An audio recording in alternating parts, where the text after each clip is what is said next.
ये मफलर।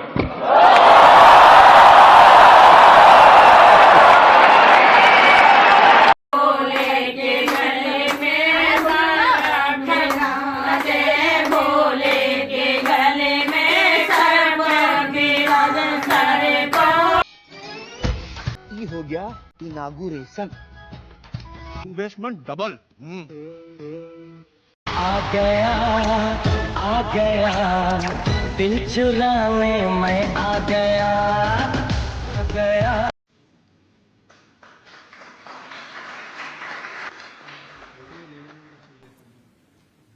सोनम वांगचुक या जो भी ये सब, ये आम आदमी पार्टी का ही एक्सटेंशन है। जब ये हर तरफ से जनता ने हरा दिया, तब ये कभी कॉकरोच पार्टी, कभी सोनम, ये सब इन लोगों को मिला करके देश की गति को कम करने का प्रयास करते हैं। देश की जनता इनको पहचान चुकी है और सही समय पर इनको फिर जवाब दे। मौजूद हैं ऋषिकेश भानेवाला जो 4 लेन का जो प्रोजेक्ट चल रहा है, ये जगह पड़ती है 7 मोड़। यहाँ पे आपके जो रूट पड़ता है, इसमें 7 घुमावदार मोड़ हैं और ये जो 20 किलोमीटर का जो ये प्रोजेक्ट बन रहा है, इसको 4 लेन में बनाना है और इसको लेकर लोग विरोध भी कर रहे हैं। स्थानीय लोग हों, पर्यावरण प्रेमी हों और एक्टिविस्ट हों, कई सारे लोग इसका विरोध कर रहे हैं कि ये प्रोजेक्ट 743 करोड़ का ये प्रोजेक्ट है और इसको 2025 में इससे जो इसका जियो लागू हो गया था और इसका काम अब जुलाई से शुरू हो चुका है। इसका विरोध भी हो रहा है। एक तरफ जहाँ उत्तराखंड की जो गवर्नमेंट है, इसने इसका काम शुरू करा दिया है और NHAI इसका प्रोजेक्ट बना रहा है। इसके साथ साथ जो हाई कोर्ट में इसकी याचिका दायर करी गई थी कि इसका विरोध किया गया था, लेकिन हाई कोर्ट ने इसको मंजूरी दे दी है कि इसका काम रुक जाएगा। NHAI ने दलील दी थी कि ये सारे काम जो कानूनी रूप से वैध करे जा रहे हैं और यहाँ पर कई सारे लोग, आपने कई सारे वीडियो देखे होंगे, कई सारे खबरों में देखा होगा कि लोग यहाँ पर आ रहे हैं और आज भी यहाँ पर बहुत सारे लोग, स्थानीय लोग और जो पर्यावरण प्रेमी हैं, वो यहाँ पर पहुंचे हैं, इस चीज का विरोध कर रहे हैं। मेरा नाम एडवोकेट आशुतोष कोठारी है और हम यहाँ पे स्टार्टिंग से प्रोटेस्ट में लगे हुए हैं। मैं और प्रतीक और हमारे जितने भी बच्चे हैं, हम अब सबका नाम नहीं लेना चाहते हैं यहाँ पे, क्योंकि FIR भी हम पे हो रही है, हमसे पूछा जा रहा है कौन कौन था। और हम ये कहना चाह रहे हैं कि यहाँ पे जो लोग ना अटेंशन सीकर बन के आए हैं और लास्ट वाले डे जो अपना 13th डे था, उसमें उन्होंने बहुत गंदी लोगों से बात करी, यहाँ पे फॉरेस्ट डिपार्टमेंट से गंदे तरीके से बात करी और अपने आप को एक पार्टी का बताया और फिर उसके बाद अपनी पार्टी को यहाँ पे एस्टेब्लिश करने की कोशिश करी। हमें बहुत अच्छा लगा कि लोग आए और यहाँ पे धरना दोगे। हम चाह रहे थे 2 दिन हमें रेस्ट मिल जाए और 15 की हियरिंग में सब कुछ जवाब आए तो उससे हमें सब कुछ पता चल जाए। बट नाउ जो हमने यहाँ पे क्लीनिंग कैंपेन करा, यहाँ पे शराबों की बोतलें उठाई, 300-400 लोगों ने जो इतना सारा 1 घंटे में कूड़ा इकट्ठा करा है, अब वो बोल रहे हैं कि तुम लोगों ने यहाँ पार्टी करके छोड़ के, जबकि हम बोल रहे थे कि फॉरेस्ट डिपार्टमेंट के पास आपका ट्रॉली है, सब कुछ है, आप लोग यहाँ से कर लोगे ना सर। रिकॉर्डेड हम पे स्टेटमेंट है फॉरेस्ट डिपार्टमेंट की कि आप लोग इसको उठा लोगे। अब ये एजेंडा फैलाया जा रहा है कि हम लोग कोई एनवायरमेंटलिस्ट नहीं है, हम पॉलिटिशियन है। हम किसी भी पॉलिटिकल बैकग्राउंड से ना तो है, ना किसी इवन NGO से है। We are all nature lover. और हम जितने भी लोग यहाँ पे, कल 10-12 लोग थे, कोई एक दूसरे का नाम भी नहीं जानते थे, तो हमारे बारे में बहुत तरह तरह की बातें की जा रही हैं सोशल मीडिया पे। पहले तो मैं वो क्लैरिफाई करना चाहूँगी कि हम लोग एक दूसरे का नाम भी नहीं जानते, तो कौन सा पॉलिटिकल एजेंडा है हमारा, पहले तो हमें ये बताया जाए। हम अगर पॉलिटिकल एजेंडा होता तो हम एक दूसरे का नाम जानते हैं। और पॉलिटिकल लोग रोते नहीं है पेड़ कटने पे, वो तो झगड़ा करते हैं। हम लोग यहाँ रो रहे थे कल जब पेड़ कट रहे थे, तो कौन सा पॉलिटिकल एजेंडा है इसके पीछे, पहले तो मेरा ये सवाल है। तो मैं सिर्फ ये कहना चाहूँगा कि काफ़ी दिन से हम पेड़ों के लिए लड़ रहे थे, आवाज़ उठा रहे थे, लेकिन कल हमारे साथियों को यहाँ पे पुलिस बल द्वारा उठाया गया। तो मुझे ये समझ नहीं आता ये कैसी सरकार है। तो मैंने आज स्पेशल आज पुलिस के लिए एक बोर्ड बनाया है कि सर हमारी मदद कीजिए, क्योंकि आप उनका साथ दे रहे हैं जो पेड़ काट रहे हैं, है ना, और हम अपने पेड़ों के लिए लड़ रहे हैं। तो जो साल के पेड़ सालों साल से हमारे लिए खड़े थे, आज हम उनके लिए खड़े नहीं हो सकते क्या?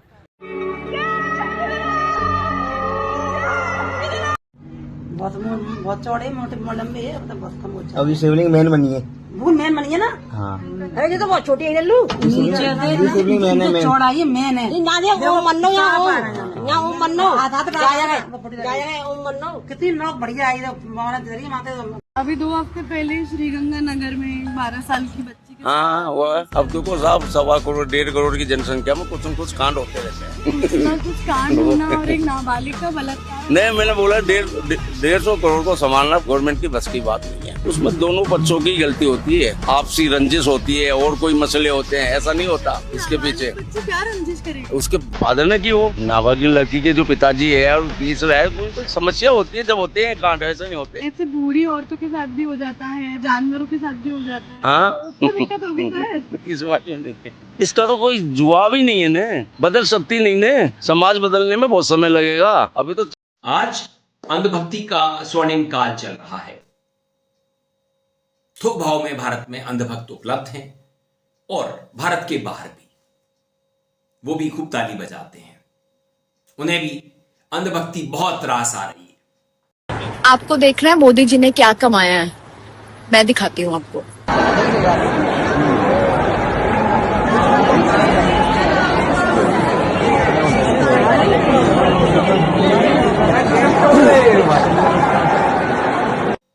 उनका भी टेक्नोलॉजी से दूर दूर तक उतना ही वास्ता है जितना भारतीयों का है। मोबाइल इस्तेमाल कर लिया, नेट इस्तेमाल कर लिया, गेमिंग कर ली, वगैरह वगैरह। भारत में अंधभक्ति का स्वर्णिम काल 2014 में शुरू होता है और आज ये अपने चरम पर है। ऐसा नहीं है कि 2014 से पहले देश में अंधभक्ति नहीं थी, अंधभक्त नहीं थे, अंधभक्त थे। तब भी तमाम बाबा कुछ अपवादों को छोड़ दें तो भर भर के लूटा करते थे, पैसा लूट लेते थे, इज्जत भी लूट लेते थे, खौफ में लेके। तो अंधभक्ति हर दौर में थी, लेकिन 2014 में इसका स्वर्णिम काल शुरू हुआ।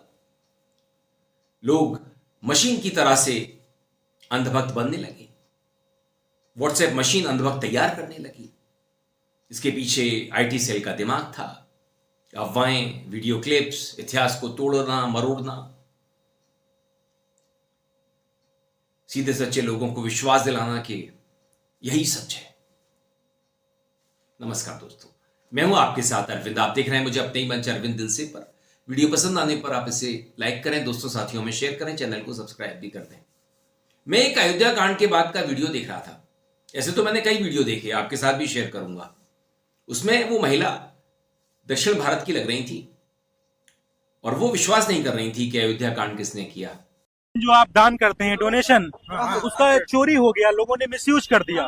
तो आप कांग्रेस पार्टी है ना, कांग्रेस पार्टी है ना, यहाँ बीजेपी है, बीजेपी नहीं गए, यूपी में बीजेपी है, यूपी है बीजेपी नहीं, यहाँ अयोध्या में लोकल है ना, लोकल कांग्रेस पार्टी है ना, इसलिए कौन है लोकल एमएलए, कौन है चलावा चोरी वाला मामला, और वो आरोप कांग्रेस पर लगा रही थी। जैसे कि एक सज्जन ने अखिलेश यादव पर आरोप लगा दिया कि टिन्नू यादव से उनकी 900 दफा बात हुई है, या ऐसी कोई संख्या थी। बाद में माफी मांग ली, लेकिन तब तक अखिलेश यादव सोशल मीडिया पर बदनाम हो गए। जिन लोगों ने चोरी किया है कुछ पकड़े भी जा चुके हैं, जेल भी जा चुके हैं। उसमें मुख्य रूप से टिन्नू यादव जो है अखिलेश यादव के बड़े करीबी रहे, जिगरी यार हैं। तो मुख्य रूप से इन्हीं की भूमिका रही है और इनको फांसी की सज़ा होनी, टिन्नू यादव को फांसी होनी चाहिए। बाकी लोग जो थे तो इन्हीं के कारण जो है और लोग लगे थे, तो और लोगों को 6 महीने की जेल और टिन्नू यादव को फांसी की सज़ा। तो एक तरीका है कि किसी को अगर आरोप से बचाना है तो दूसरे पर लगा दो, और अगर पूरा सिस्टम है, पूरा सोशल मीडिया है, वहां पर लाखों लोग हैं, तो आसानी से किसी को भी बदनाम किया जा सकता है। ऐसे ही मैंने एक अंधभक्त को देखा, पॉलिटिक्स वाले उससे बात कर रहे थे, तो वो अपनी पत्नी को भी जय श्री राम करना चाहता था। तो इस तरह के लोग बहुत हैं जो अपनी पत्नी को, अपनी प्रेमिका को जय श्री राम करना चाहते हैं, भले बाद में उनका काम तमाम हो जाए। आगरा से एक वीडियो, ऐसा व्यक्ति हो जो भगवान को ना मानता हो, उसका शासन आ जाए और वो कह दे कि तुम क्या करोगे हम बताएंगे, तो अच्छा लगेगा? अरे उसका कभी शासन आएगा ही नहीं। राम भगवान जी का देश है, यहाँ पे राम राज ही आएगा और राम राज को आना ही चाहिए। राम राज्य में लोगों की बात, लोग क्या बात करेंगे, कंट्रोल होता है क्या? हाँ, ये कंट्रोल होना चाहिए। अगर गलत बात कर रहे हैं तो उनको सजा तुरंत मिलना चाहिए। यहाँ पे केवल सकारात्मक बात होनी चाहिए। यहाँ पे केवल राम भगवान जी का जो बताया हुए रास्ता है उसी पे सभी को चलना चाहिए। राम का रास्ता क्या है बताओ? राम का रास्ता यही है कि मान लो जब तक शादी नहीं होता है सभी को बहन के नजर से देखो। जब शादी होगा तभी एक धर्म पत्नी बनेगी। उसके पहले पत्नी बनाने के बारे में अगर कोई सोच रहा है, गंदा न्याज कर रहा है, तो इसको भी अगर फोन पे कोई बात कर रहे हैं तो इनको तुरंत कैद किया जाए, इनको सजा दिया जाए। कैद को फोन पे जो कोई बात कर रहा है सुनेगा कौन? सुनेगा, इसके लिए कंप्यूटर ऑपरेटर सरकार को बैठाना चाहिए। अच्छा, सबका फोन का बात सुनते रहे तो आपकी मान लो शादी हो जाए, आप अपनी पत्नी के साथ बात कर रहे होंगे, वो भी सुनेंगे फिर कंप्यूटर ऑपरेटर? नहीं, तो वो सब अगर सुनना चाहें तो सुन सकते हैं, इसमें कोई बड़ी बात नहीं है। अच्छा, कोई इसमें गलत बात कर ही नहीं सकता। क्या गलत बात क्या करेगा इसमें? शादी हो गई आपकी? नहीं, शादी तो नहीं हुई अभी। गलत अच्छा, जब हो जाएगी तो पत्नी को आई लव यू बोलिएगा? अरे आई लव यू बोलने, अरे बोलिएगा कि नहीं बोलिएगा? अरे आई लव यू बोलिएगा कि नहीं बोलिएगा? ना आई लव यू नहीं बोलेंगे? आई लव यू मतलब क्या होता है? जय श्री राम मतलब प्यार नहीं होता है क्या? हम तुमसे प्रेम करते हैं, ये बोलिएगा? अरे ये बोलेंगे तभी प्रेम होगा, उसके पहले प्रेम नहीं हो सकता है क्या? बात क्या करेंगे फोन पे? जो काम की बात रहेगी वही तो बोलेंगे ही। कोई जरूरी है गंदी बात करना? अरे हम प्रेम करते हैं, गंदी बात हो गई? नहीं, तो जो गंदी बात कर रहे हैं उनको कैद किया जाए ना। मैं आपसे ये कह रहा हूं। हम तो आपको कह रहे हैं, गंदी बात क्या होती है? गंदी बात होती है अभी जो बात कर रहे हैं लड़के लड़की आपस में अगर संबंध बनाने के बारे में कोई बात कर रहे हैं तो इनको तुरंत उनकी यार 18 साल के हो जाएंगे, मान लीजिए बालिग हैं सब, उनकी अपनी इच्छा है। जब तक शादी नहीं होता किसी दूसरे के साथ में संबंध नहीं बना सकते। अच्छा, ये राम जी ने कहा है? राम जी ने कहा, ये राम जी ने आज नहीं आज से कहा हुआ है, ये होना चाहिए। कब कहा? अरे हम कौन से अध्याय में कहा? आप तो भजन करते, बताइए। हम कह रहे हैं ना यही होना चाहिए। आप कौन होते हैं? राम कहे तो माने, आप कौन होते हैं? राम ही कह रहे हैं। आप राम है? हम राम ही है, समझिए। बलरामपुर से हैं? हाँ, बलरामपुर से हैं। यार सही बता रहे हैं, मान ही नहीं रहे हैं आप। कितने तक पढ़ाई किए हुए हैं? पढ़ाई हम किए हैं हाई स्कूल तक। अब आगे कहे नहीं पढ़े? राम जी कहे हुए हैं कि हाई स्कूल तक पढ़ो। फेल हो गए।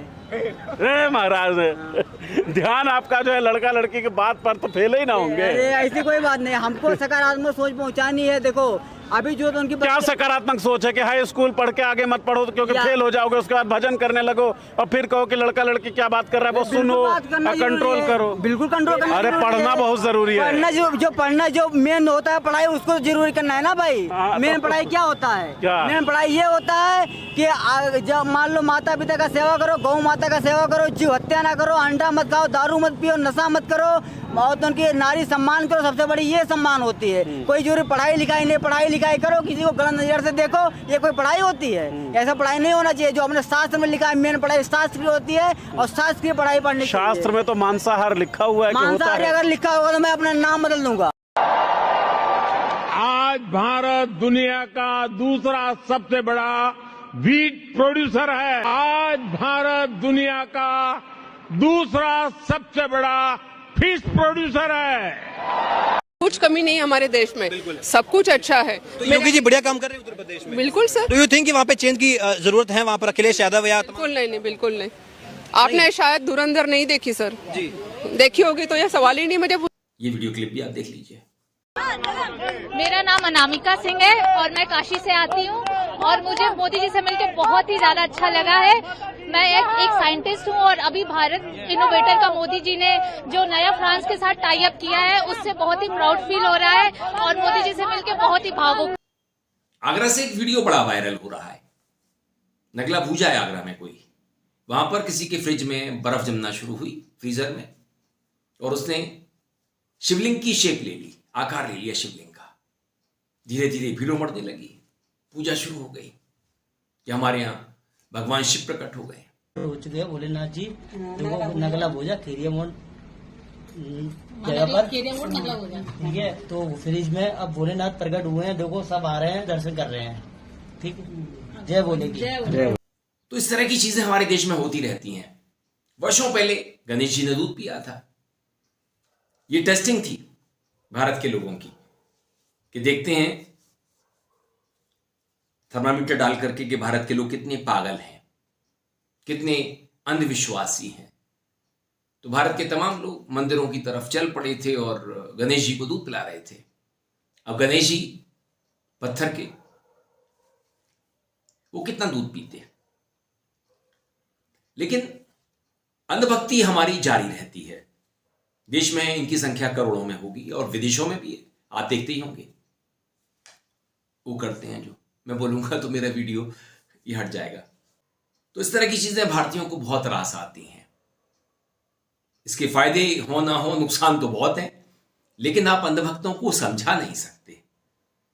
वो चाहे आपकी पत्नी हो, आपकी बहन हो, आपकी भाभी हो, आपकी बुआ हो, आपकी मौसी हो, या हो आपकी गर्लफ्रेंड।